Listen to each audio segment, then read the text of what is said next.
All right, Brock Lesnar countered. Brock Lesnar countered. Lesnar countered. He's got Undertaker up on his shoulders again. Not again. Going for a triple. A third F5 to the Undertaker. Brock Lesnar into the cover. Hooks the leg. The streak is over.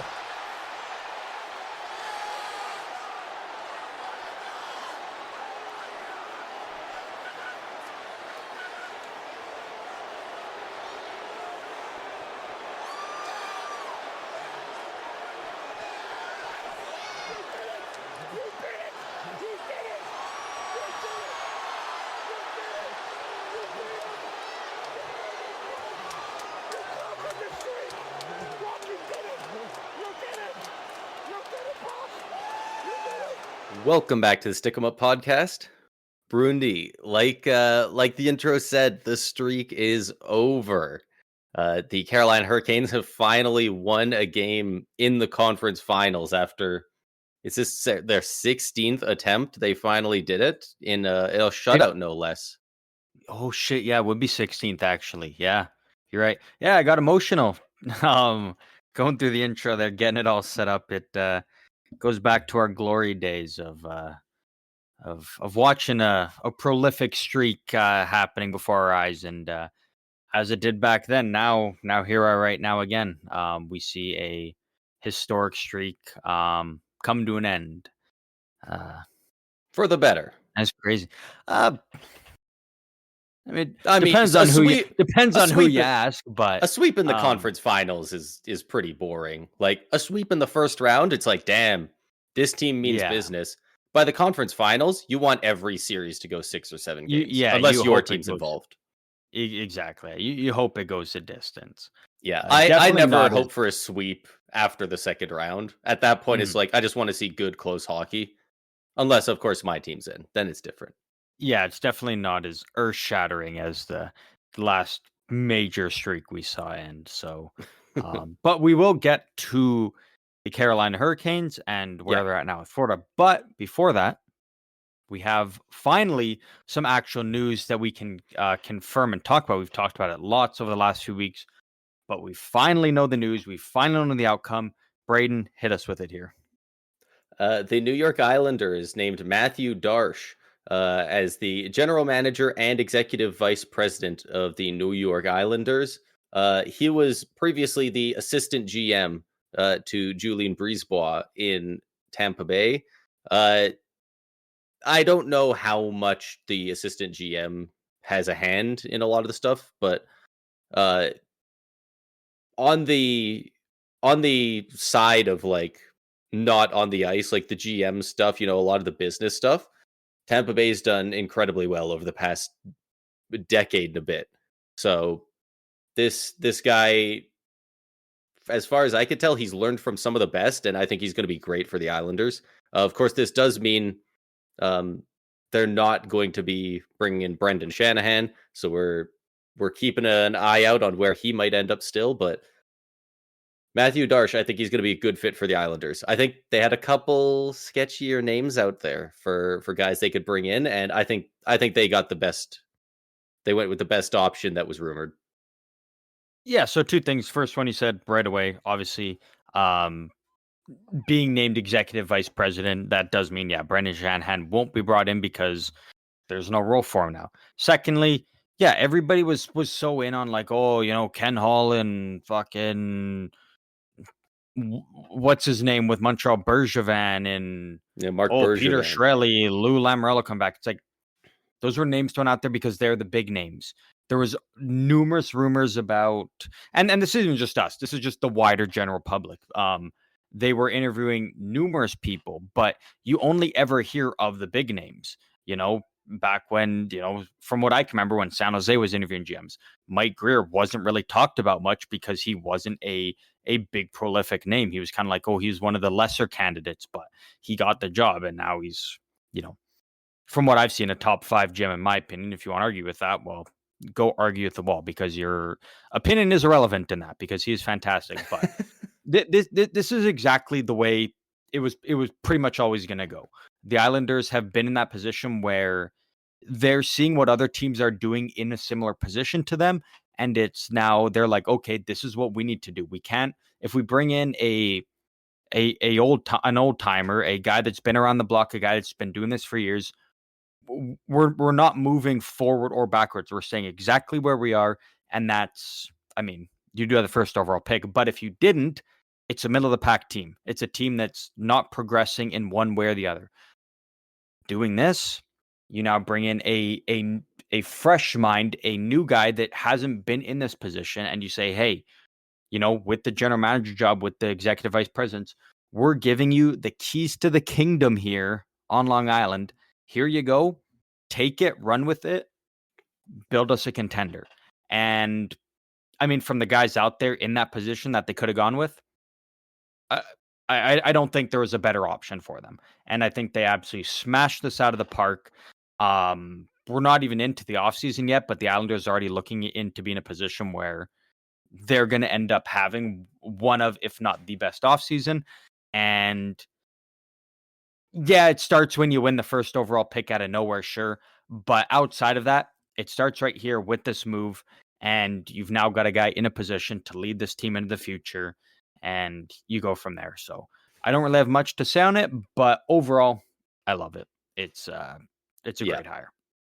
Yeah, I think he's going to be huge for them. It'll be really interesting to see how much he wants to shape this team to his vision in the offseason. If he moves out any of the bigger pieces, if he, sees all the different, because, notoriously so, the Islanders have a lot of older players on their roster. Like, does he clean house and say, we need to get younger, and he move a ton of them? Or is it more of a case by case basis? So it'll be fun to watch what he does. But anytime a new GM comes in, they generally make a lot of moves in their first year, because every GM has their own vision and they like their guys, and they could be moving on a lot from a lot of the guys, the Anders Lee types, the Kyle Palmieris, the Matt Martins, a lot of those guys. So we'll see what they do, but I think it's going to be a fun offseason for Islanders fans.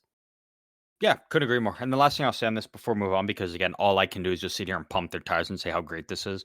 It is worth noting that the odds for Matthew Schaefer did shift a bit, because in Tampa Bay's past, with Darche in there, obviously he wasn't making the calls, but with him in there as a part of the organization, they have had a tendency to go very forward heavy in drafts. So it'll be interesting to see if that carries over with the Islanders, whether that is a Michael Misa, kind of the best forward in the draft, or if they go with the James Higgins and they get the hometown kid and a guy that will, give his life to this team and to be an Islander for the next, 15 plus years, because he grew up on Long Island, grew up an Islanders fan, or to go with what the consensus best top prospect is, a Matthew Schaefer defenseman. Who knows? But I think this hiring definitely does make it a bit more interesting, because, again, from what we've seen with Tampa, they love to build up from the forwards, and then they work the defense out from there. And so potentially could lead to something here with the Islanders. And again, we won't know until the draft, but something to keep an eye on, and definitely makes the draft a little bit more interesting, even though we still probably know who the first overall pick is, and it'll be Schaefer. But again, if it makes it just a little bit, I think it's more of a question on if it's the Islanders keeping that first overall pick. Because if I think you got to.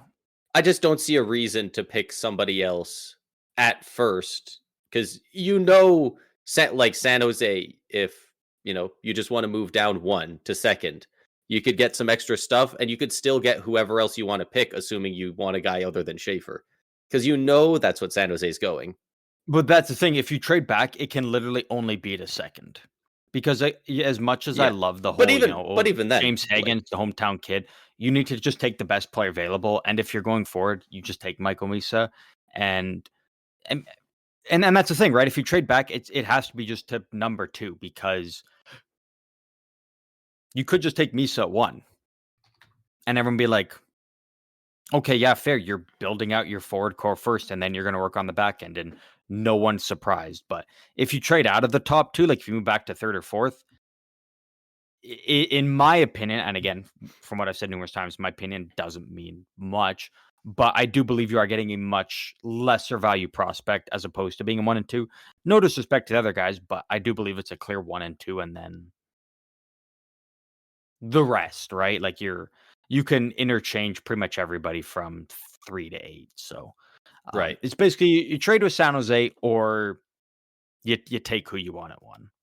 I think that's your 2 options. I don't think you trade outside the outside of going for the second overall pick from 1. And if you Right. do, you better get a massive haul. You better get like a boatload of assets back for it. And then okay, yeah, then that's fine if that's what you want for if you're going for more quantity over quality. But in the Islanders position, you go quality and you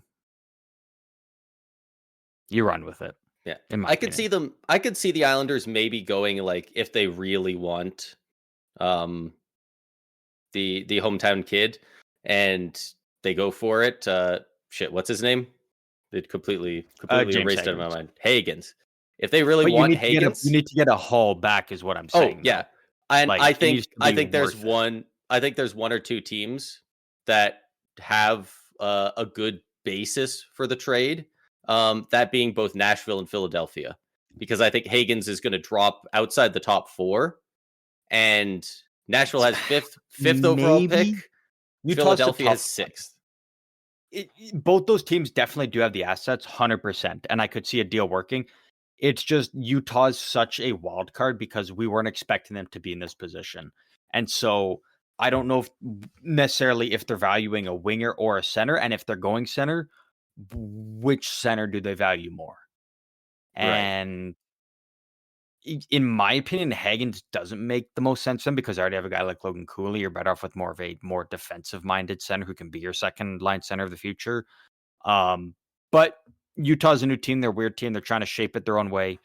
They're such a wild card team. That's why they're kind of like they're just such a weird team in there because Yeah, you would kind of have they to could get go any a direction. view on what Utah's thinking first, because like if there's even a sniff of them taking it, then you don't want to risk that. But Exactly. if they know Utah's really high on a Frundell or somebody else, and they don't want to go for Hagens, both Nashville and Philadelphia, probably Nashville just because they're 5 compared to Philly 6, but both of those teams have a second first round pick, and they're also beside each other at Philly has 22nd overall, Nashville has 23 overall. Nashville actually also has 26th overall, so they got 3 in the first round. Pretty late, 2 of them in the first round, but I think the basis of what a trade like that would be, say to Nashville, it would be the first round overall for the 5th overall, the 23rd overall, and a B tier prospect that the Islanders really like, or something like and that. I could see that getting done. And it would be something like that, and knowing that San Jose really likes Schaefer, Chicago really likes Misa, and if Utah has their eyes on somebody other than Hagens. But so it would have to be quite a few things going well for them in a row, but Yeah. I think they should at least entertain the idea. And I think It's they something will. worth looking at. And again, like I mentioned before, I've been kind of, because again, my team San Jose is absolute dog shit, hasn't been good for the last couple of years. Obviously, my main They've thing been is kind fun of like though. looking at they have been fun, but my main thing has kind of been looking like at the draft class for this year and kind of seeing like what prospects are out there. There will be a mock draft from me coming out at some point. It won't be featured on the podcast this year. If you do want to view the mock draft and whatnot, you have to do so by going to any of the socials. So if you want to end up getting a sneak peek at that and seeing how I think the draft shakes up, spoiler alert, I don't think James Higgins goes in the top 4. I think he falls outside the top 4. But if you want to see how that all shakes out, go give the socials a follow. They're down the links on every episode across all platforms. Go click the link, go give the socials a follow, and the mock draft will be out at some point for you to view, for your pleasure, and to see how I feel it. But I think that's kind of it for the news outside of the NHL playoffs right now. Within the NHL, at least, we got a little bit of news here outside of that. True, we do. So, Braden, do you want to hit us with the news that is not NHL playoff action, but outside the NHL even? Yes, the U.S. won the World Championship of Hockey tournament. They even had a bit of a nice ceremony at the end where they brought out a Johnny Gaudreau jersey and they put it over the championship trophy, which was a nice gesture, a nice little thing.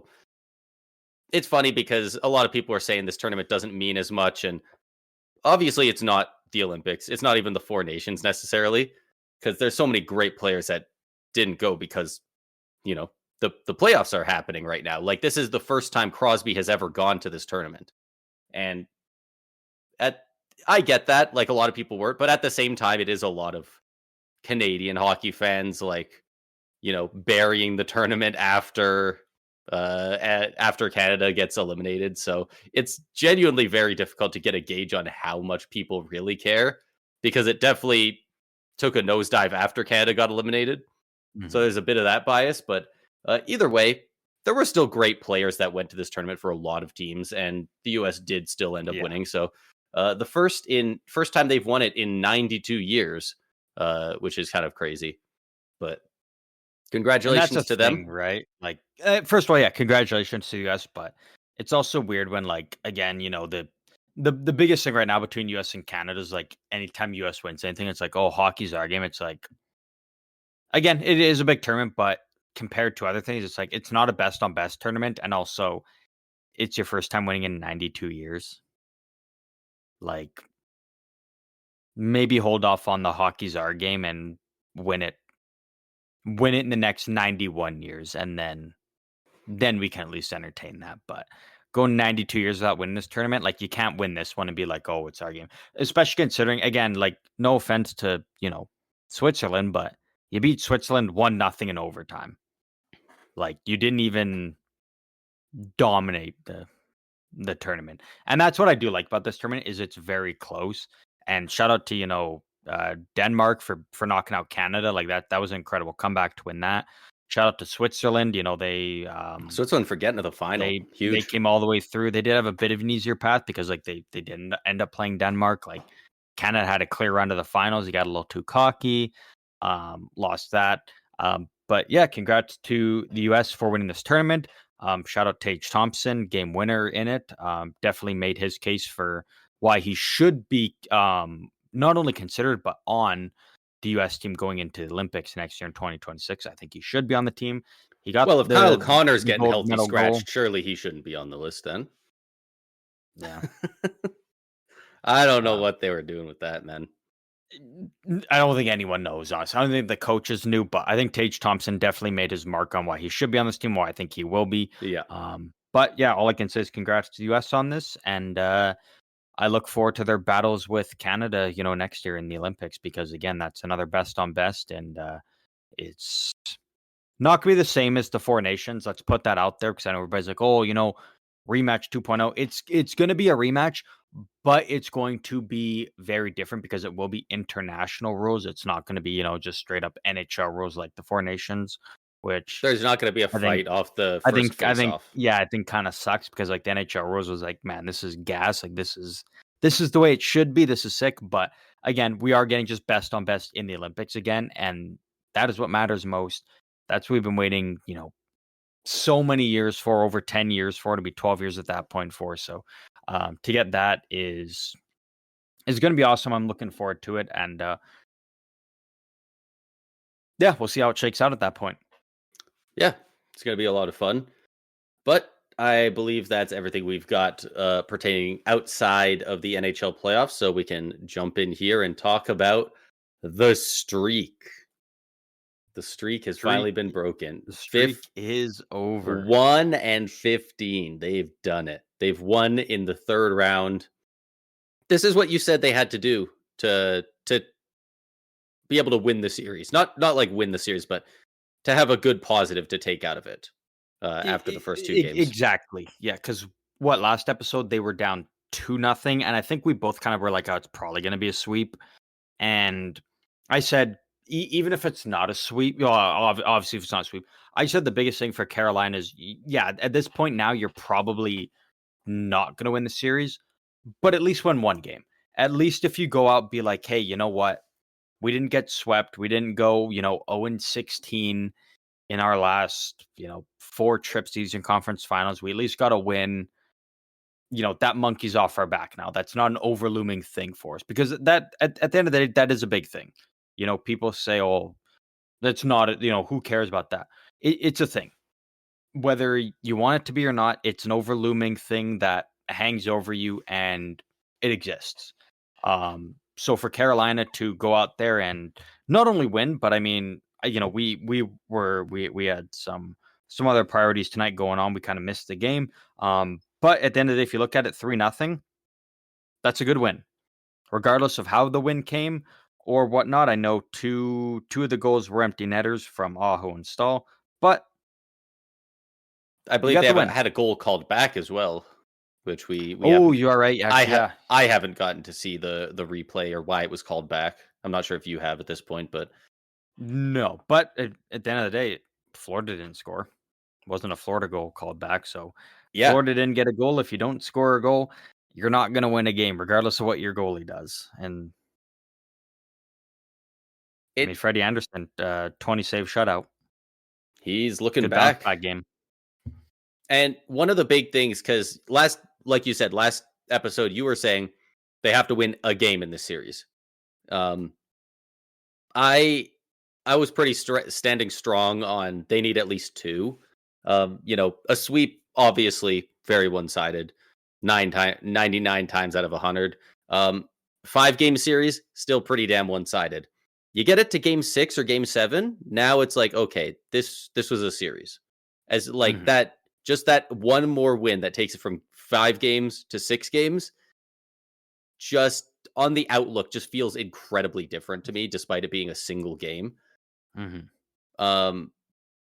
That said, even if they do lose their next game and it ends in 5, the fact that it was a 3-0 victory and the fact that they got the shutout, even with 2 of them being empty netters, just a great shot on their first goal from Stankoven, by the way. Like, great pass to get up to him, and then he just rifles it top shelf over Bob's shoulder. Like, that's a goal scorer's goal. But just being able to shut out the team you're going against, that does mean a lot. Like, they didn't just barely get this win when they finally broke through in the 3rd round. They made a statement win, which I do think was really good. So win. It'll be interesting to see if they can build on this. They're down 3-1. I mean, when's the last? I was going to ask when's the last time we saw a reverse sweep. Sorry, but they don't happen very often. And man, it'd be really fun to see one go on when nobody expects it. I guess nobody ever expects a reverse sweep after the first 3 games. If they all go to one team, everyone's writing that team off. But that's exactly it, right? Like, man, how cool you never would it think be? they're gonna happen, and when they do, whether it's for your team or against your team, regardless, it is always cool to kind of see that moment happen because again, they are so rare. In my opinion, again, for what it's worth, it's not going to happen for Carolina. Yes, they did win tonight. It was a very good win for them, no doubt, and props to them for that. Again, you end the streak, you get that little bit of momentum. But at the end of the day, even with the injuries Florida's dealing with, I find it very hard to see them drop 3 more in a row. If again, Carolina like, is it possible? plays No doubt, very well, I think they could. But it's not exactly a hot take, but I wouldn't put my money on it. But that's the thing, right? Like, it's got to be a combination of not only is Carolina playing well, but Florida has to be playing bad. I think if Florida comes in there at the top of their game for all 3 games, even if Carolina is, I don't see a world in which Carolina takes 3 in a row. Maybe Carolina can take 2 and force a 7, sure. But it's just with the way this Florida team is going. If they play at their absolute best, I think they might be able to, just because of how banged up this Panthers team is. Like, they had quite a few guys sitting out tonight. Notably, was it Sam Reinhart? Reinhart's been out for 2 games from that hit from Yeah. from Aho. Mikkola was sitting out tonight. Those are kind of their big 2. Again, is it possible? 100% sure, but I'm definitely not hopping on the wagon of of Carolina coming back. Like just the I way this doubt it. team is, it's again like would it be They fun had to it. They see had to. They Carolina had to force game sneak 7? one earlier, and then it would have been Absolutely, 2-2. but to me, at the end of the day, I don't see a world in which this um, ends up in Carolina's favor and Carolina's moving on. And in my opinion, I hope they don't. No disrespect to Carolina or their fans, but it would just make for the shittiest Stanley Cup final ever. Like No. it really would. You put it up an Edmonton or a Dallas against Carolina. Oh, Dallas, Carolina would be It's fun, man. it would be fun because of the story, but If they I think it would completed, be a if the, sweep probably. I don't, Honestly, not if they, not if we get the games 4-7. If they complete the reverse sweep, that means they beat this great Panthers team 4 in a row. but it's a beat And up Panthers, and that's the problem for me. It's not like Florida coming in full healthy and full throttle. It's like a wounded gazelle type thing. You're not beating the best of the best. You're beating a wounded best type thing. And for me, it doesn't give me enough reason to put stock in Carolina for them as a real threat. It's not against Carolina, but it's I just think you're if underselling you can't Carolina beat now. Now I think you've gone the other way too far. but I'm not. They literally got throttled 3 games in a row.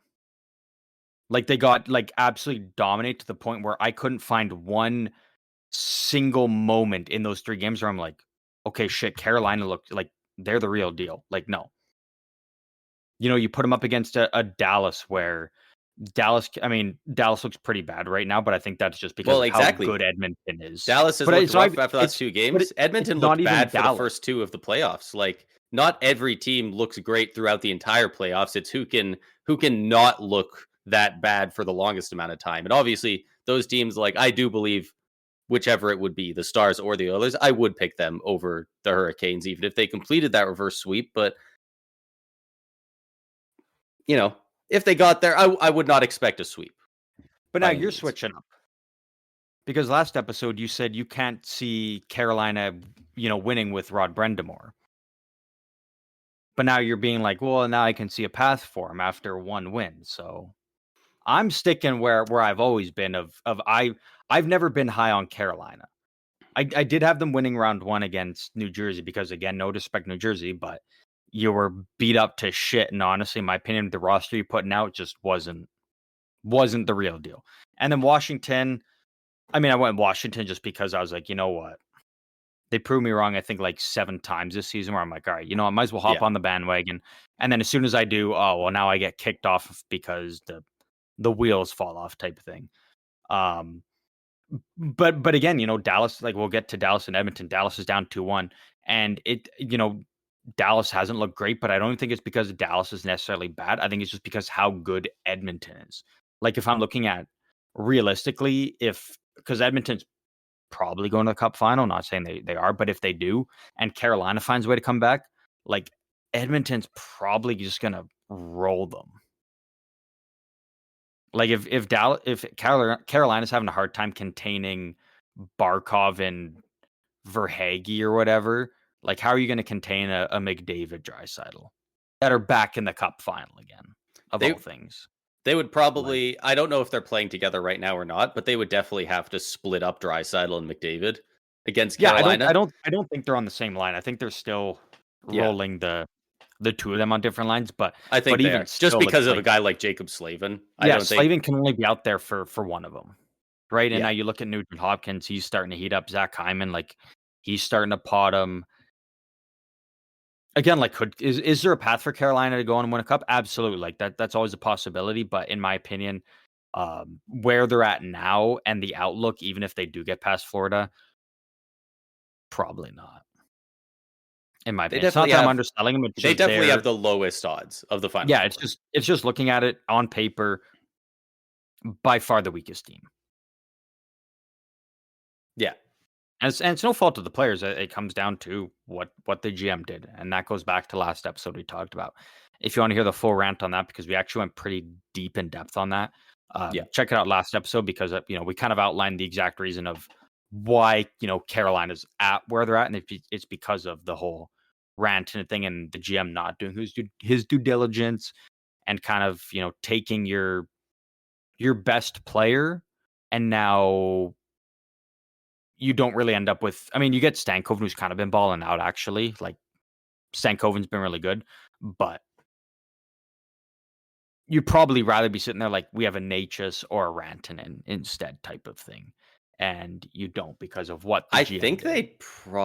well, for this season, it's hard to tell, but going forward, I think you'd rather have Stankoven and then also the picks than Natchez. But you'd probably have Rantanen over any of those. Because it depends. If you're Carolina, you can't use the picks. You have to trade them. And so it's what do you get back for them? You see, it feels like they should be in that position, but also they're not in a cap crunch. Like they're not in any type of rush. They might just you're use the win picks. now. You're win now. You don't go But out. You don't give win out now and later. Yeah, but you just don't run the position where you just give out a bunch of money to free agents to try and win now, and then you've got prospects coming up, and then it's like, well, shit, now, you who do you move type of thing. You got to start moving out a Marner, or well, I guess potentially Marner if you bring him in, or an Aho or a Svechnikov to make room for these young guys. Like your goal is to win now. Your goal has been to win now since 2020, and you. Yeah, that's the thing I'm saying. Like I love guys buying in hard. Yeah. Which is why I'm saying, I love go out. buying hard at the deadline. This Carolina team has a history of never really doing that.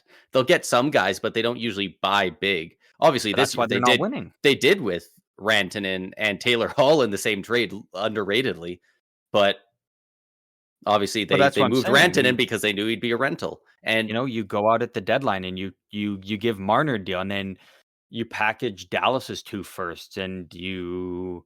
I think they should do that. I don't know. I'm just saying I don't think they will. I don't. Think they should. That's the thing. That's what I'm saying. And then it comes down to their management, which is why I'm saying their management has failed them, because you've been in a win now since 2020, and again, yeah, you've made the playoffs, but you've had fucking poor playoff performances. Yeah. You've won a couple rounds, but then when you lose, playoff performance. They just haven't won a cup out of the playoffs.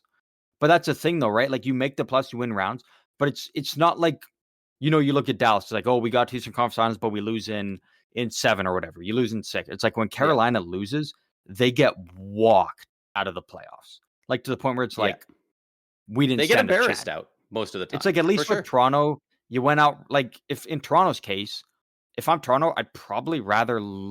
Actually, no, that's not. Well, say Carolina didn't win tonight. Like if I'm Toronto, I'd rather lose in Game 7 in round 2 than get to the Eastern Conference Finals and go out in 4 and just get walked. Because then you're like, we never stood a chance. Or at least Toronto's like, fuck, if we pulled out Game 3 in overtime, if we found a way in Game 5, that's better. Game 7, I'm just saying it's better. It's better getting destroyed in the third round than losing 4 years straight in the first round like LA, or what's happened to the Devils the past 2 years, 100%. But that's what I'm saying is it's Carolina's management fault, because they fuck up. Like start giving up your picks, start. And again, they did try to do it with Rantanen, but they need to. They didn't do their due diligence. Every other team does that homework before making a deal of that magnitude. Carolina didn't. They thought, oh, everyone wants to be here. Everyone loves us. Everybody wants to be a Hurricane and die here. No. Not everyone does. Like, do your homework and get the guys that want, because guys want to be there. But they can't assume we'll just get anyone and they'll want to be here. Like, no. Do your homework. Fuck your draft picks. Win now. You've got a team to win now. Use your pieces and get it done. You've got the picks. You got the draft capital. You got the prospects. You've got the salary cap, the money. Go do it. That's the biggest thing. This team has draft capital and cap space, and they're not weaponizing it. They don't, and that's why I feel spending to the cap every deadline. Mm-hmm. I feel bad for Carolina fans, because if I was in that, like, I watched San Jose for how many years, and it was, Doug Wilson was giving up picks. They had no. It's like you spend to the cap. Like if you even leave like $1 amount left over, you're dead to me type of thing. Like it was all in year after year, and team never ended up getting it done, winning it all. But you can never sit there at the end and be like, man, they didn't give it their all. Management didn't try. It's like I look at Carolina, I'm like, are you trying? Do you actually want to win, or is it more, let's put a good team out there, but let's leave some money over at the end so we got extra money, for They fucking do whatever type clearly of thing. want Like, to win, but it's just they're not. they're not They're all very in similar type to of the. thing. Yeah, they're very similar to the Leafs, except for this year. This year the Leafs finally traded a bunch of their firsts, and they just said fuck it, and they went all in for it, and they got further than they have. They got to Game 7 of Round 2. Like that's pretty damn good against a great Florida team. The issue is Like though with Toronto is they waited till the end of the line. They waited till they were in the last year of like the certain, yeah, like their window is still open, but the certain window that they're in type they of thing, waited too right? long for sure. Yeah, exactly. But like the Hurricanes, like they've got all three of their they got their 25, 26, 27 first round picks. They've also got a first round pick next year for the Dallas Stars from the Rantanen trade. Like they got two of their next 3 seconds. Like, dude, Is it 2029, the other Dallas pick? Or is it uh 2028? I'm not sure on here. I just see the next 3. I'll see if I could find them here. But So it'd be 25 this year, 26. So 28. So 26 and 28, Dallas second or first. But you don't need them. yes, they get a 2028 first rounder as well. So fucking trade it. Go out and get assets to win now. You've They got the really should. money. You've got the team. Again, in my opinion, you've got the coach. Go get it done. You've been a contender for so long. The fans deserve it. The organization, the players deserve it. Show your players, hey, we're all in now. We're using our money. We're using our assets. We're emptying the war chest. Like it's go time. Look at Dallas. Like Dallas is off the train finally of, all right, no more draft in the first round. No more all of these prospects. We've got our pieces. We've got our young core. We've got our guys. It's go time. It's win now. Carolina should be in that exact same position. Like they should be toe to toe with Dallas of being like the, again, they're a top team in the East, but I look at them in the plus and I'm like, they'll maybe do a little bit of damage, but they're not a top level threat because eventually you're going to run into, again, whether it was Tampa or Florida or Toronto, any one of those teams is up 3-1 on Carolina, potentially sweeping. Like Carolina, again, you've got an easy path in the Metro. There's no reason you can't be top of the Metro in the Eastern Finals the next 5-6 years, honestly, with the talent you have and what you can bring in. And how long some of these guys are locked in on cheap deals. Yeah, like right? a guy like Seth Jarvis at 7.4 for the next 8 years. That guy's 23 years old. Mm-hmm. And he's already so good enough that he got picked for the 4 Nations, and like he's only getting better. Like Svechnikov is 25, Aho's 27. They got them for 5 and 8 years respectively, both on reasonable cap hits. Aho's at 9.75. That's a bit more, but he plays a good two-way game and he kind of does everything you need. He also does show up in the playoffs. He's maybe not your traditional Conn Smythe level guy, but not a lot of players are. Like when he still has good results in the playoffs. We spent like so much of the offseason and preseason kind of like pumping up New Jersey of like they're this wagon, they're this elite team. Again, in my opinion, there's no reason that Carolina couldn't go have a crazy offseason and Carolina could be the gatekeeper, just knock out New Jersey 5 or 6 years in a row in the second round. And just be like, yeah, you got a good team. You did a good job, but you're never getting past us. Kind of like Edmonton with LA type of thing. It would be up to Except New to be in the Jersey second to try round and instead of the first round. Yeah, I was going to say it would have to be up to New Jersey to try and win enough to be second in the division and avoid Carolina in the first round. And that's what Carolina's got to do. So, all in all, could they come back and win this? Absolutely, but I don't see a path for it. I really think this should be an eye opener for Carolina. Like, you've got this money, go spend it, spend to the cap.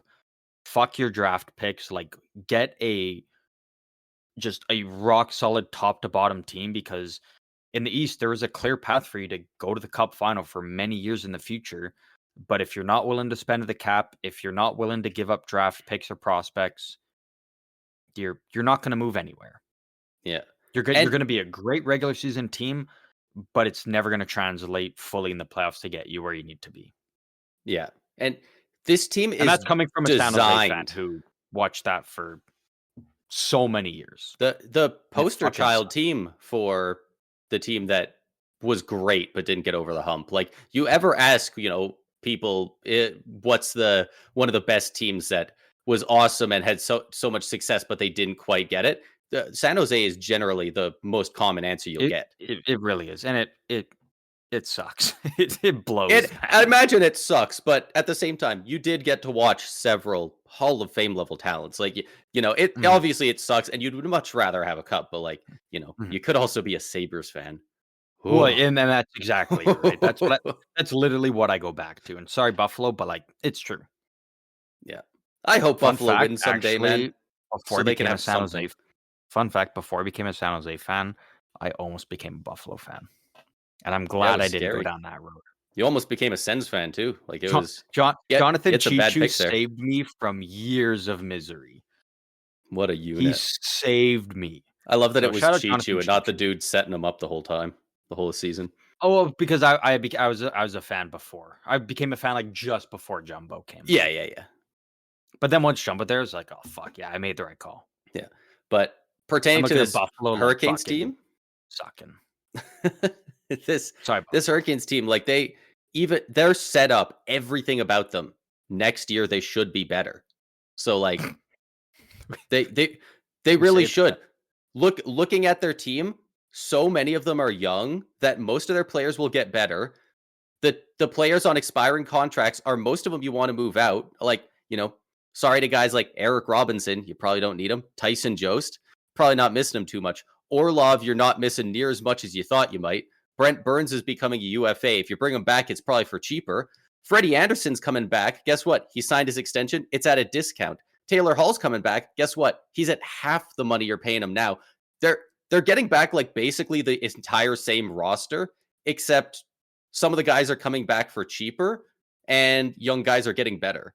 And some bad contracts are expiring. Like, they're going to have more money to do stuff with. The guys they have are somehow getting cheaper and getting better at the same time. They've got all these draft picks from the Rantanen trade and all of their own. Like, they should be going hog wild this offseason and the next deadline. They should be going nuts. Yeah, hot take. Jesper and Fast is coming off the books as well. He's been on LTIR like the entire he year. didn't play. Yeah. 2.4 mil freed up. Obviously, that was on LTIR, but Mhm. that money in general is going. It's there. Hot take. If Brent Burns doesn't retire, because I don't know if he's going to, because he's like one of, if not, well, actually, no, he's not the oldest because Ryan Suter is. But He's if 40. Brent Burns does return for another year, I don't think he goes back to Carolina. I actually think he goes to Dallas. I think he goes back where he's got his ranch, and he can join Dallas, which is a cup contender. If they need help on the right side, he can get a cheap deal. He can go there and try and contribute in a lesser role and try and win a cup there. I think that's what Burns does if he doesn't retire. Because I think if Carolina goes out here, eventually he's gonna be like, all right, fuck it. You know what? I came here and it's just been the same thing. It's been we're running the same core, everything, and we're not actively trying to improve the team. It's staying in the same position and hoping. I would love to know how the I players could think see on that. I could see Burns going to Dallas and I could trying definitely see to it. hitch a ride there for 1 year, and it's a hey, we either win the cup this year with me here or I'm done type of thing. And I think that's really possible. Definitely That could is be. my prediction for what happens with him if he doesn't retire. Because Yeah. again, guys at that age, you never know. But again, people shit on Burns because he's a big body and he doesn't play physical and fight. But it's like, hey, you know what? His numbers speak for I'd rather themselves. take a defenseman that can play me 82 games a year and stay healthy as opposed to 50, 45 games a year and he's fighting and throwing his body around like a wild man. I'll take the healthy guy 10 out of 10 times. Yeah. I'll take the guy that's there as opposed to the guy that's not there. Because Plus, then it means this I guy got to can go run and your find power a guy play. to fill that role for 30 games of the season. But we should move on from the Eastern Conference. So Wait, congrats on before we move one of on, their wins. Oh shit. anything with Florida? Or I mean, all I can say about Florida is just Yeah, it's kind they of still look everything good. that's been said. Like they look Yeah. good. They just looked a bit tired in this one, but injured, tired. Couple That's kind of guys out of the expected. lineup. Probably not taking Carolina as seriously as they did in games 1 and 2 either. You've beat Mhm, them 3 in a row. It's hard not to get cocky, right? Like mhm.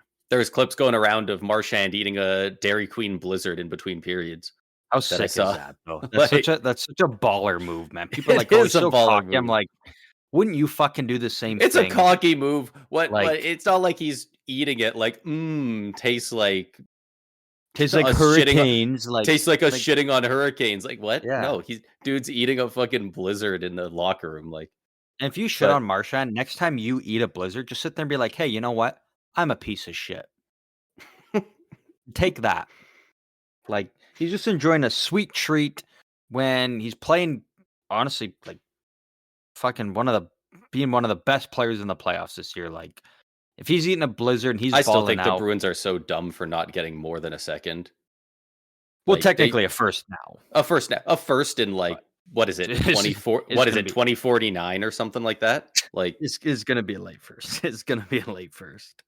and it's in I think it's 2029 or 2028. Like it's so far away, I think and then it's it's probably 2027. like it's Might and be then 2028. they got to wait till that like actually shows up. Well, Like Boston should trade it. They shouldn't hold on to it. If Boston holds on to it, well, then yeah, fuck them. But if you trade it uh, and get something, it's not on their yeah, cap fine. wages, so it's at least 2028 because it would All right, show so up on. it might be 2028 then, yeah. Oh, here it is. Okay, so it's a 2027. Uh, it is a 2027 second round pick that becomes a 2027 first if Florida qualifies, which they did, and Marchand played in 50%. So it does become a 2027 first. First. But if Florida does not own their 2027 by that time, which they probably won't because they're in win now mode and they'll move it because they're winners, then Boston instead will get 2028. So Yeah, so it's a currently 2028. it's currently 27 first, but Florida is allowed to trade it, in which case Boston will get 28. Yeah, it'll be And a 21st. that guy's going to take like 3 years to develop. You're picking him in either 3 or 4 years. Like you Yeah. knew you were going into a rebuild. You get something current. But yeah, with Florida again, I don't really have much else to say. They still look good. If I'm in their position, I'm not They're a team worried. that's earned the benefit of the doubt. Exactly. They get a one-off game. Yeah, that's really all I can say about them. They still look good. They're still in the driver's seat. They'll Yeah. probably go get it done in Game 5 and get a little bit of a rest before Stanley Cup Final, where they will face the winner of Edmonton and Dallas, which is our next matchup here. What are your thoughts here with the Dallas Stars and the Edmonton Oilers? Edmonton up 2-1 in the series right now. Well, the Oilers look good, man. Holy crap. Like, dude, this Dallas team looked damn near undeniable. Like, they look like a team of destiny out there in the first 2 rounds. They can't be beaten.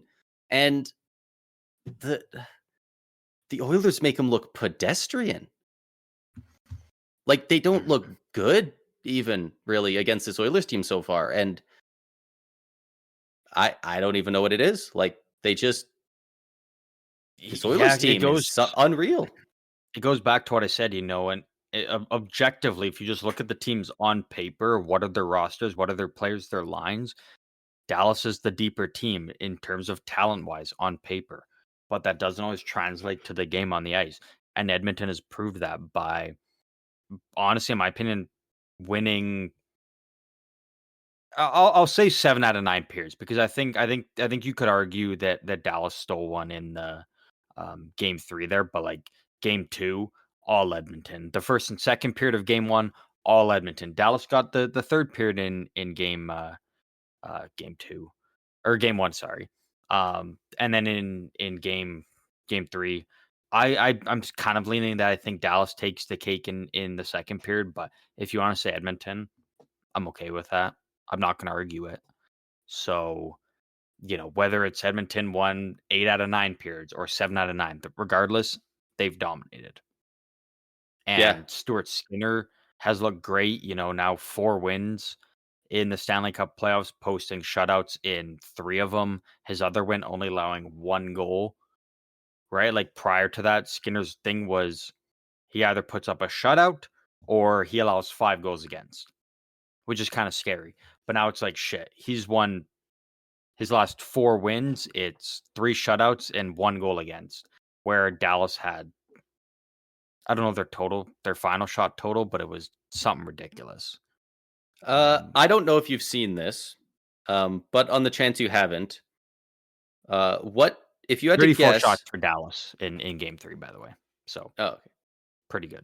If you had to guess, entire playoffs, Stuart Skinner, what do you think his save percentage is at now? Very bad at the start of the playoffs in games 1 and 2 against LA. Shaky a bit after that, and then he's just balled out, and then he's had some off games, but then he's balled out again for several shutouts. Take a wild guess what he's gotten his save percentage at. Because those first couple games were like bad. Like he was at like an really 8-10 bad. or something after I'll say a couple games. Because of the way that game 1 went, with Dallas kind of going crazy in the third period, I'll say I'll just go an even 900. It's pretty damn close. He's a 902. 902. Yeah. So I mean, again, right? Like you look he at was almost in the games he had 700s for a bit there, and he's brought it all the way back to a respectable 902. We were saying after he got pulled, like, man, the Oilers, absolute cowards. They just would not buy a goalie, and then did they just know Stuart Skinner was going to do this again? Like he went crazy last year. He did it last time. Like not to this level last year, but when the going got tough and it was like, man, we need a fucking save. We need a goalie. He's like, all right, you know what? Put me back in. I'll get my shit together. I promise. He's been out, pulled as the starter in back-to-back playoff runs. And he's also Yeah. been insane in back-to-back playoff runs. And then he comes back in and gets the job done. Like he's just like the rest of the team. He needs to go down early so that he can make the comeback. And this is a comeback team. Toe to toe with a guy like Aiden Hill, who won a Stanley Cup and was instrumental for Vegas winning a cup.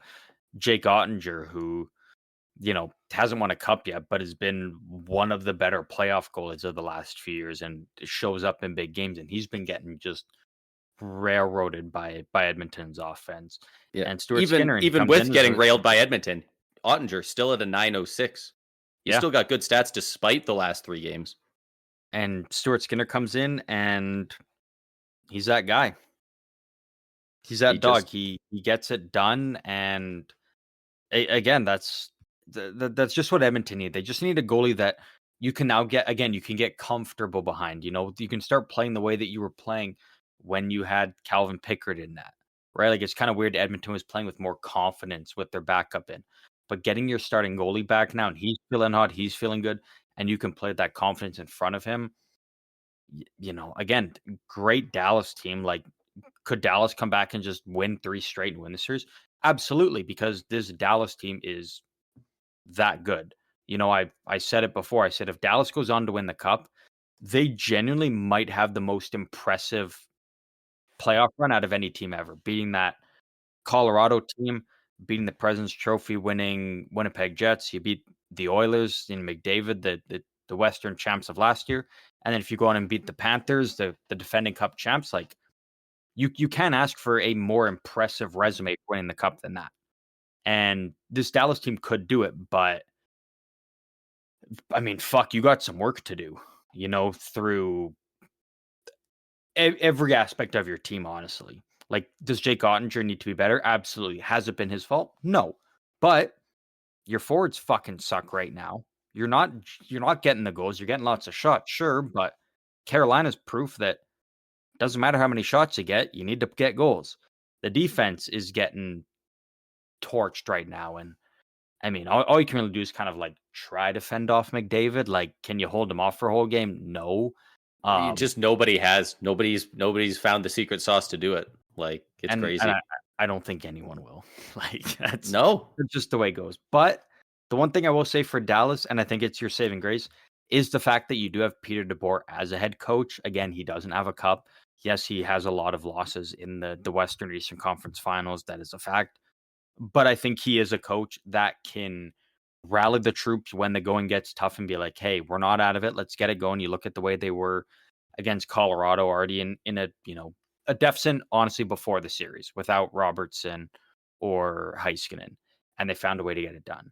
And you look at the previous years, in tough positions, you were down 2-0 against Vegas round 1 last year, and you find a way to come back and win that 1-7. So Dallas isn't out of it, but I mean, fuck, you need Rantanen. Like, Rantanen's been ice cold lately. Robertson, really, love him, but hasn't done shit since coming back from injury. Wyatt Johnston, kind of your stud of the playoffs last year. Like, he's a -17 in the playoffs right now. Like, you need him to get going. You need him to be a positive for you, not a negative. Yeah, he's 22 years old, so like I don't like putting too much of the blame on him. He's still so young, but at the same time, even if he's not scoring, like being that heavy of a minus is pretty tough. I don't want to put the blame like on if him, he's just not scoring, fine, but Mhm. he's being a net negative out there, and that that doesn't help. Yeah, and I'm not putting the blame on him. Like, there's other bigger players. No, yeah, I just other people have been. It is since tough. the stat came out. Yeah, it is tough losing Rupe Hintz, and hopefully he's back for Game 4 because, again, I don't want to see this series end with injuries where it's like, type of what could have been. Like, I want to see best on best. But Wyatt Johnston proved he can be the best player on this Dallas Stars team last year. Like, he was incredible. So, and I get it. Yeah, he is young and okay, maybe a little bit of growing pain, sure. But he has proven he can put this team on his back when needed. He signed that big extension to be like, hey, I'm going to be a big dog here for years to come. Go out there and prove it now. This is the time. The team needs it. The team is in a bit of a slump. If it's not going to be Mikko, if it's not going to be Robo, if it's not going to be Rupe because he's injured, go out there and spark some magic and get something done for your team. Because again, this is a Dallas Stars team that can easily win a cup. They could knock off Edmonton 3 straight, and they could go on to face Florida or Carolina and win. But you can't go down 3-1. Like, you're down 2-1, you go down 3-1. As good as a team as you are, it's probably wraps. It's the same thing as Florida and Carolina. As good as Carolina can be, up against this Florida team, you're down 3-1. It's tough to pull off 3 in a row. Yeah, that's just the facts of it. Man, I can't believe this Edmonton team, by the way, that is dominating a Dallas Stars team we've done nothing but glaze and pump the tires of. They're also doing this without their best defenseman, man. They still are doing this without Ekholm. Yeah, without Ekholm. Oh my God. I do wonder if he comes back for the finals. Yeah, again, it total 50-50 to me. Like it, yeah, the way it's looking, it's one of those ones that like it just kind of keeps getting pushed back, and it's like it's out there, and we know he's skating, but we've seen guys that have been skating, but it's like they just don't get the clearance to return, or it's like you can return, but you're potentially risking your career by going out there, right? You take one wrong hit, you take one wrong bump, it's like you're done type of thing. So, and we've seen players play in those situations too. Like these guys want a cup so bad. We've seen guys win a cup. We've seen guys not win a cup, and it's like that's the end of their career. It's a very tough spot for Edmonton, and the fact that they're able to be in this position where they're at without him, is just a true testament to how good this team is, not only, and how bought in they are. Right, like they're all in. Right, they're going off last year, the tough loss to Florida, trying to run it back. And again, to do it without your top defenseman, I mean, we are glazing Dallas for beating Colorado. No Heiskanen, not even counting Robertson, but just no Heiskanen in general. Edmonton is now taking out LA, Vegas, and they're up 2-1 over Dallas right now without their top guy on the blue line. Yeah, obviously it's their overall impact guy on the on the game yeah, and in all the blue line. Obviously, Bouchard is the top point producer from the blue line, but I think overall effect of the game, offense and defense, we were putting Ekholm a bit higher. Jake Wallman, great pickup by the Oilers. Like that's what you do when you go out and you spend picks to get these players. Like that's buying in. The Oilers, they don't have a first round pick until 2027. They've spent their next two already because they know they got to win now, because Draisaitl's get absolutely paid next year, is 14 mil per season, and July 1st McDavid gets his extension, and you got to pay Bouchard this offseason, and that's a give blank him a new check. deal. Blank check for McDavid. Whatever he wants to write in, you just cash it.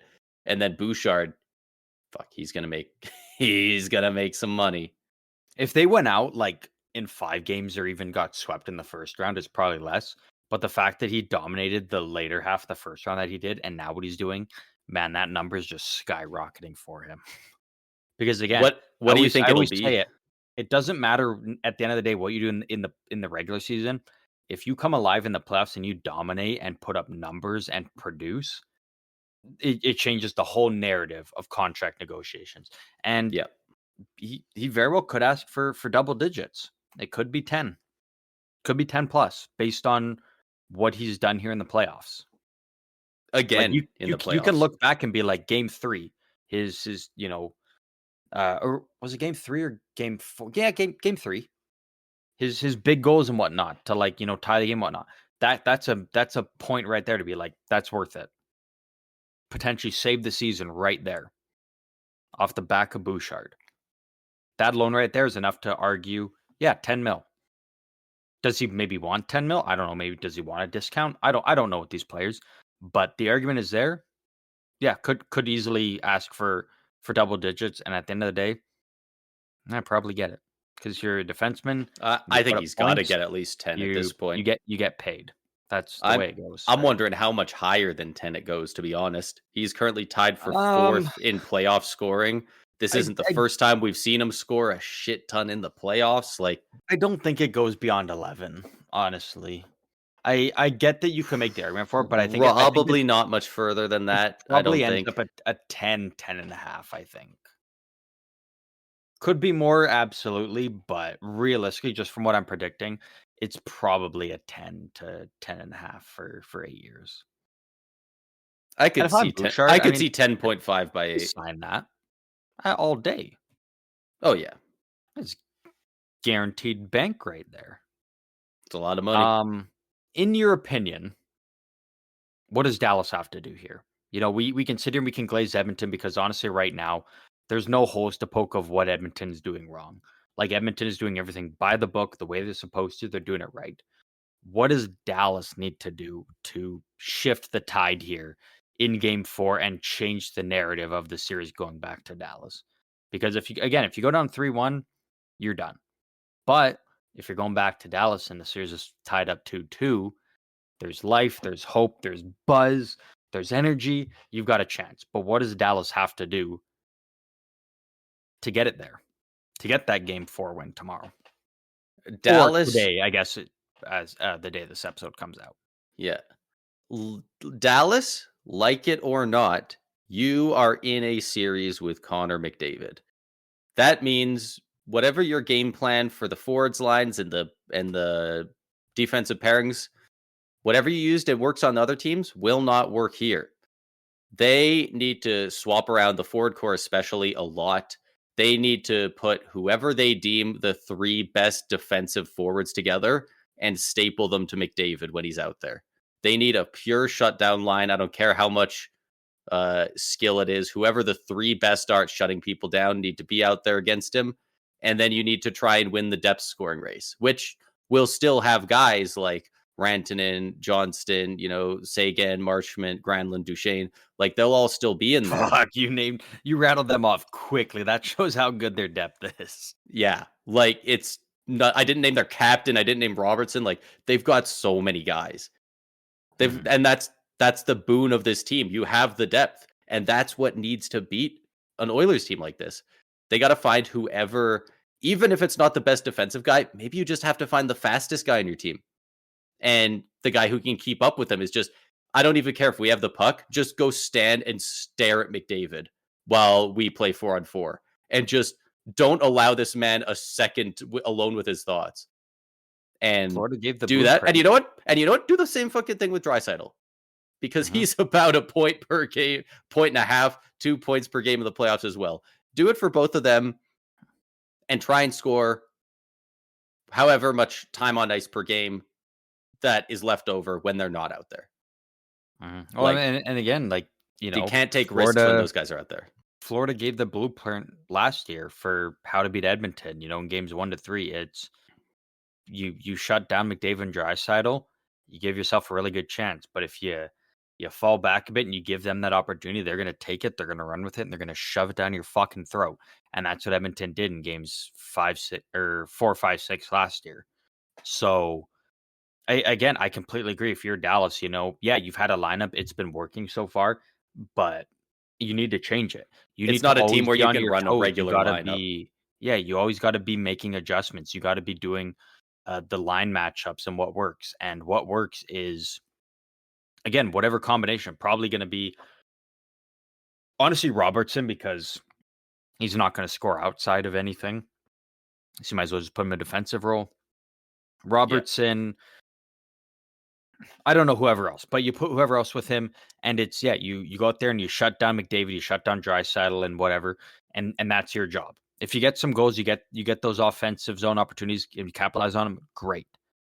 But just don't let their top guys score, because you give McDavid a millimeter, he takes 50 miles with it. You give Draisaitl a millimeter, he takes 25 miles with it. You need to shut down the top guys, and you need to trust that your team is deep enough from what you've built and what you've instilled in your system within your guys that they can get it done. And if you don't believe that, then you've already lost the series. If you don't believe that your team can step up when you need it, then you might as well pack it up and just say we're cooked. Yeah. Like, if Sam Steele is the best guy to be out there when McDavid is to stop him from scoring, then Sam Steele should be playing 25 minutes a night. Then he's your fucking guy. Exactly. Then he should be out there that often. Exactly. You don't want to get caught having your offensive line out there tired from being in the offensive zone. They get a change. McDavid's out there. Yeah. He touched the puck. He's gone. He's gone. You're never seeing him again. He'll come back when the scoreboards change.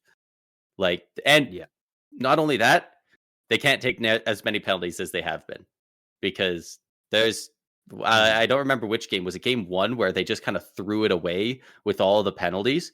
They were winning, and all of a sudden, like, 3 power play goals in a row. Like, you gotta stay out of the box. Yeah. Like, if Edmonton doesn't take those penalties, they're probably up 3-0, and then it's like, all right, series is over, because again, you're not winning 4 straight on this Edmonton team. It just ain't happening. So the window's open for Dallas. All you got to do, you take game 4 right there. It's the best 2 out of 3. Anyone's game. But you can't afford to lose this game. Edmonton took one in your barn. Game 4 is one of the most important in the playoffs. Like, it was the I mean, in my opinion, it was a turning point in the Edmonton LA series. Like, because LA could have won that game, and they didn't, and that's and they go down. They lose the next 2. Dunzo. Like, Dallas, obviously every game is the same. It's worth 1, but game 4, it's the one that seals a sweep. It's the one where a team goes up 3-1. It's the game where a team maybe stops the sweep. It's the game where, instead of 3-1, which is really hard to come out of, it's now 2-2, and it's 2-2 instead, and now it's an even series. Like, and if you're Dallas, like, it doesn't even need to be a, you go out there and just dominate them in a 4-0, 4-1, 5-1 win. If it's got to be like game 1 where you pull off a third period comeback and win, fine. The main whatever thing gets is, it in the W. Get a win, go back home, and try and get the job done there and get a 3-2 lead. But you can, if you lose this game, as deep as you are, as good as this team's been, as resilient as you've been, you're done against this Edmonton team. Yeah, that's I love this Dallas team. I love the way they've built it. But man, the way this Edmonton team's going, it's looking tough. You can't This is give not them a 3-1. this is not a team I thought we would be talking about. The Hurricanes, that's a team that I thought we'd be having these conversations about. This Dallas Stars team, I didn't think anyone could make them look this bad, really. You could no, you Like, can't argue that Carolina's looked better than Dallas, but it's not that it shouldn't far be off, this close. actually. It shouldn't be near this Exactly, close. right? Like, it's Rantanen needs there's to areas you can pick it make back up again as well. yeah, and He hasn't been I'm round 1 and 2, I'm Rantanen. expecting that. I'm still waiting for that game in the third round where Rantanen, like, He's not a guy who disappears for the whole excels and playoff series. dominates. I'm waiting for that Robertson game where he explodes. That White Johnston, like, there's so many guys you're looking at and you're like, they're due. But it's like, when? And it's like, if it's not now in game 4, then fuck it. Why even try? Why even wait for that one? Like, it's done, type of thing. So, I love this series. The series has been fantastic, despite the way that the scores look. I think it's still been a great series. I've been having a lot of fun watching it. Yeah. I did pick Dallas originally in 7. I'm more leaning Edmonton. Probably ends up taking this. But I'm still on the Dallas bandwagon. I've been there since day 1. Their fans have been with me. They've been supporting me. They took me in, so I'm Great still riding the fans. Dallas bandwagon. But again, it really comes down to game 4. You got to get it done. Need the big dogs to step up. That's that's why you pay them the big bucks. That's why you go out and you trade your whole farm for him. Get it done. Get it to game 7. Peter DeBoer goes 10-0. Boom, you're off to the Cup final. Done deal. That's all there is to it. That's all there If is you to can't get it. it done, well, I mean, fuck, tough. That's three years in a row in the Eastern or in the Western finals, and you can't get it done. And then At least they're winning some games in there, unlike Carolina up until tonight. yeah, that is true. But again, I've loved this series. I do think Edmonton looks fantastic. I think Dallas can come back. We'll wait and see what happens. But other than that, I don't have too much more to throw on this series. And final shout out again, Stuart Skinner, absolutely balling out, and Jake Ottinger again. Yeah, Jake Ottinger is also. I hope your team steps up for you, because they've really, it's been getting hung out let to you down. dry a good bit. It's Yeah, not a lot of them are couldn't his said it any fault. better. Yeah, Like, it just fucking sucks to be Jake Ottinger right now. yeah, he hasn't been perfect, so but good he's and- been pretty damn good. He's again, it's one of those things where, like, has he been great? No, but is he the reason his team's losing? Absolutely not. They could still win with his performance, but it's the team in front of him that's the other 18 guys that are letting him down. But with all of that, are we done with the playoffs? Do we have anything else going on for this episode? Yeah, so I got one final we got one segment here we can wrap it up with. We got a fun game. We know everybody loves fun games here. Love it. Good. Timestamp is good. We are locked in. All right, Braden. It is that time. We got another fun game. This is a game we haven't done in a while, and it's a different theme of the game we haven't done in a while. We are going back to categories. For those who don't know the game of categories, categories. this one, I have 5 teams. Not 5 players, 5 teams. I will list off the 5 teams. 4 of them fit the criteria. 1 does not. It is up to Braden and you at home to figure out which is the outlier team. Who's the imposter among us? Exactly. And why do they not fit in? What is the category, the theme for the other 4 teams that this 5th one does not fit into it? Braden, are you ready for your 5 teams? You know what? Let me get a little text box here to write them down. Ready. You have the Tampa Bay Lightning, because of course. The Bolts. You have the Nashville Predators. The Preds. The Ditties, if you will. Oh, I will not. The Vancouver Canucks. The Canucks. The San Jose Sharks. The Barracuda. And your favorite team, the Boston Bees, the Boston Bruins. Boo. All right. Shout out Tom Brady, love you. So those are your 5 teams. Is it You crazy to can- think I already You can know? throw ideas at me. You can throw speculations. But again, it is up to you to determine what is the outlier team and why. And yeah, if you think you may know it, you can start bouncing ideas. If you want to throw out a All right. guess at any point, So right away, totally up one to of the you first things what I'm you wanna thinking. do. One of the first things I'm thinking. These are all teams that have peaked very hard. The Lightning have a President's Trophy. The Canucks have a President's Trophy. I want to say 2010, 2011. I believe the Sharks had one in their heyday at some point. I'm pretty sure the Preds have a President's Trophy sometime in that 2017 era. The Bruins definitely did a couple years. I was thinking back to 2011, but no, they definitely had one in the last 3 or 4 years there when they had 65 wins. So that's, I do believe all 5 of them have a President's Trophy. I'm not 100% sure on the Sharks, but I do think they had one somewhere in there.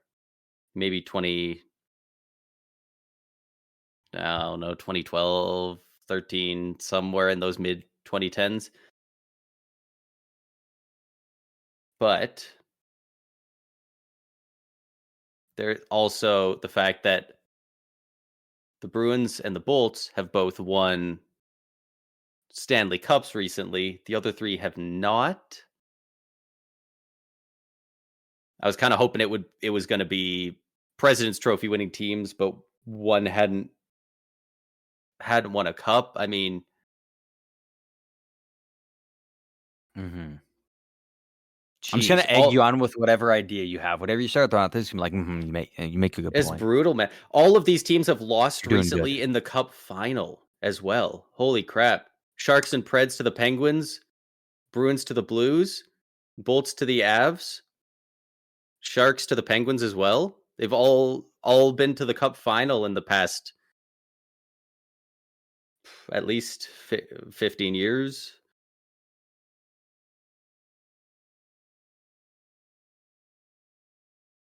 The Canucks lost in the finals to the Bruins. The Bees, your favorite team.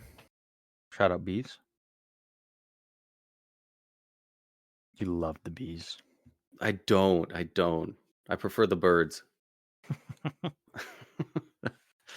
um it feels too coincidental that they all have President's Trophies for it to not be something about that, but I don't. If they've all won it, then I don't know. I mean, maybe the Sharks didn't. Maybe the Sharks did not have a President's Trophy, but I'm not 100% sure on that. I really feel like they did somewhere in there. But other than that, you're making good points here. I'm making incredible points. You're really using that brain. So the Lightning have a couple of Art cranium Ross must be winners. burning. Oh yeah, my brain is crazy wrinkly. The Lightning have some Art Ross winners lately. The Sharks did from Joe Thornton. Yes. The Sedins, did both of the Sedins win the Art Ross once? I know they have at least one of them. Oh fuck, I don't know. What I do know is that Connor McDavid has. I think he's either one less. I think he has one less point than Patrick Kane in the playoffs all time, which is crazy. Considering Patrick Kane Weren't was they? like a Yeah, weren't they playoff tied? stud. I think Also, he has we were maybe looking he has at one more. because Maybe we were he has looking one at more actually. we were looking at his McDavid's overall playoff stats last time. So he would actually The have Bruins one have more. to have an Art There Ross you go. winner. They do have one in a defenseman. It's a long time ago, but they have it. So is the odd team out the Preds? They've never had an Art Ross winner. I can't imagine they'd have. I've never heard of it. know. Pecorine can't win you Art Ross. I'm just hearing these ideas off you. You're grabbing at things. You're tugging. You're ripping. I'm always tugging. I'm just listening. I'm like, I'm just hearing the thought process out. Man, I don't know.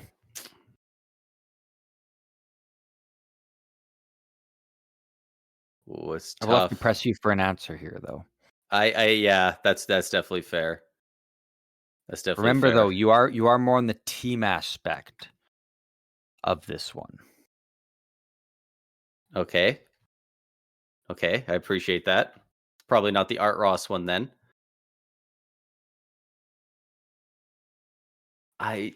If they all have, I mean, I guess it could be something like who has, President's Trophy since a certain time frame, but that's rather specific.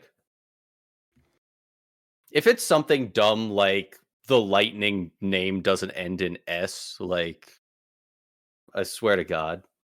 I'd be a piece of shit. You would I'd be a be. loser. I'd be You a would loser be. for that. Yeah, I'd be a loser for that. That'd be on me, not you. That would be on me.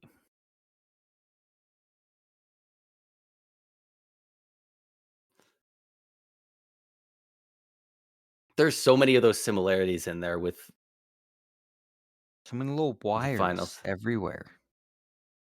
Some of those strings of yarn from team to team. I so badly want to say that it's teams that have gotten to the final but didn't win a cup, except for the Lightning. But then the Bruins did back in 2011. But like, how far back are we going?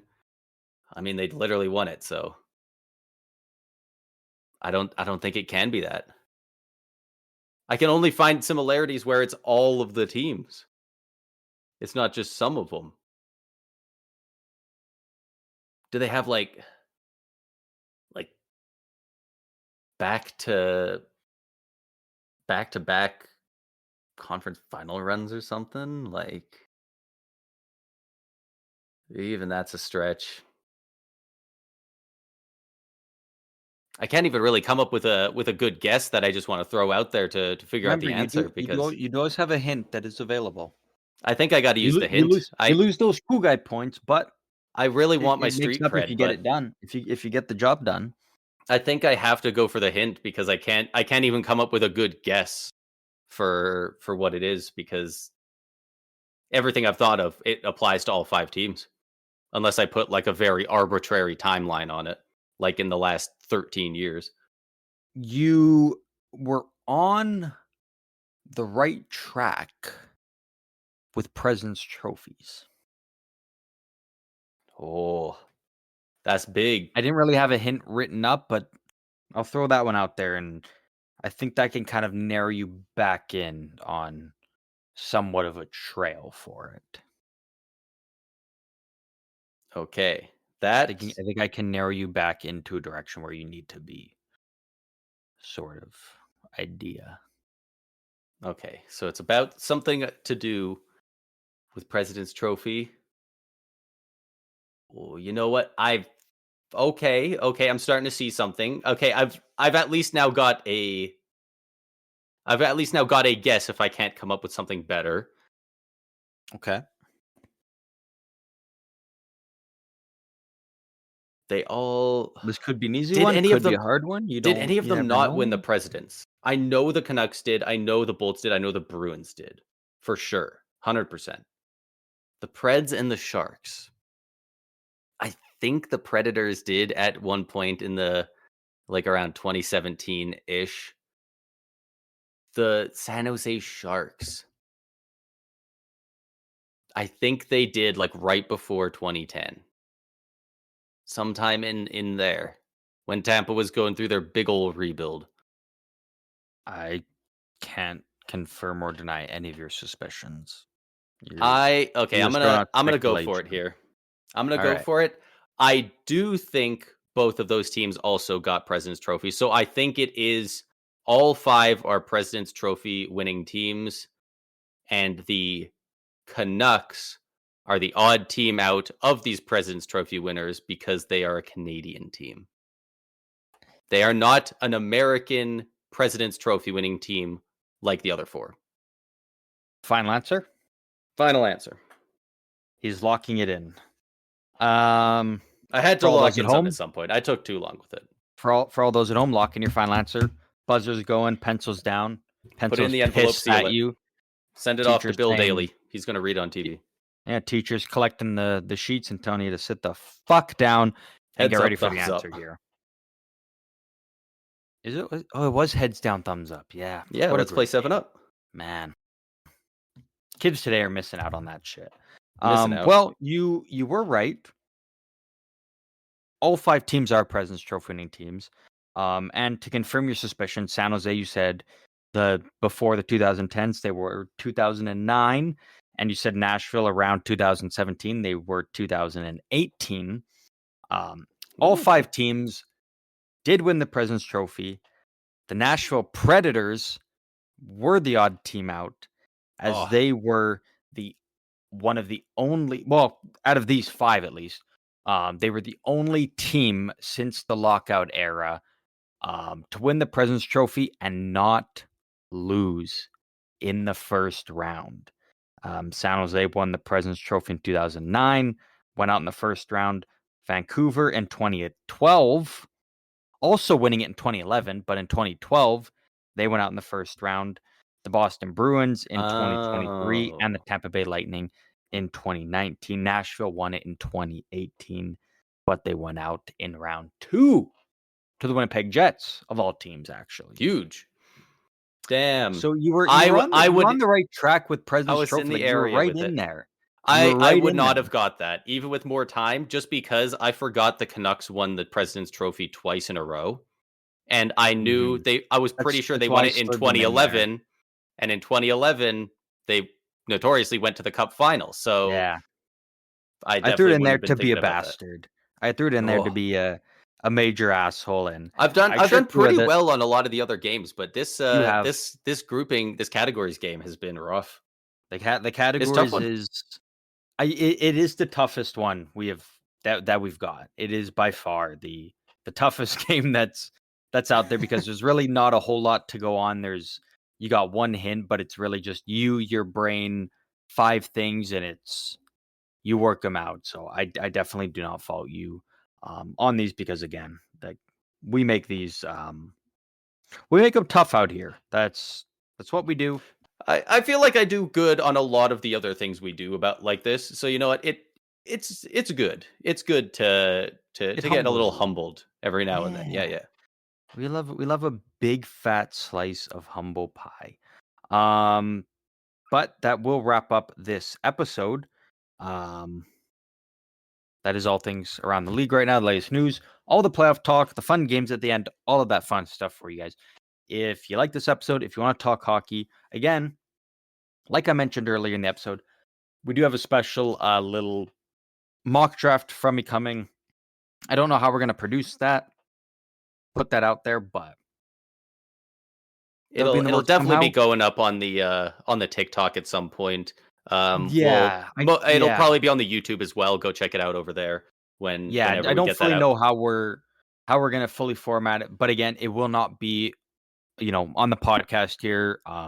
Fun stuff about the draft, some conversation, some topics will be there. We'll definitely be But talking in about terms it. of but in terms of full on mock draft, if you want to follow along, if you kind of want to maybe make your bets because you can now bet on the draft, if you want to kind of follow along, be a part of the Stick 'em Up team, the SEU team. Make sure to go, throw a follow to the socials, because again, those mock drafts will be there. I've actually been working really hard on these over the last little bit, so I'm trying to make these really dialed in. Last year I tried, but again, like I said, Anaheim was gonna fuck it up, and they did. So those will be out at some point. They'll be available.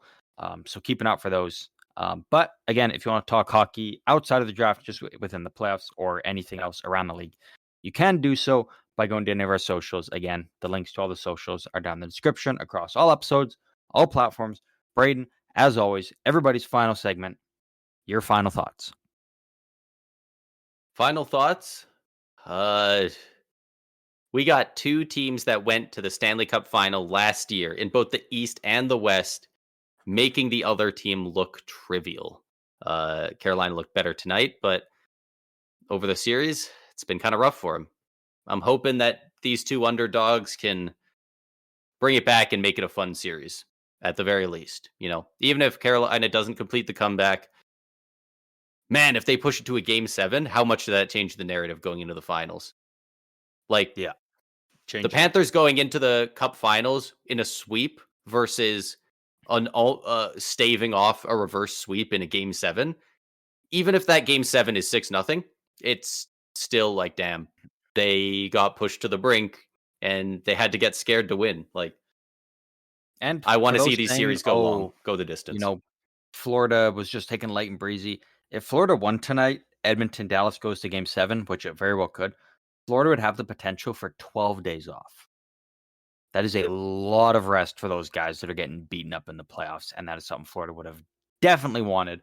So they were giving their all tonight. But again, yeah, couldn't agree with you more. Great take there.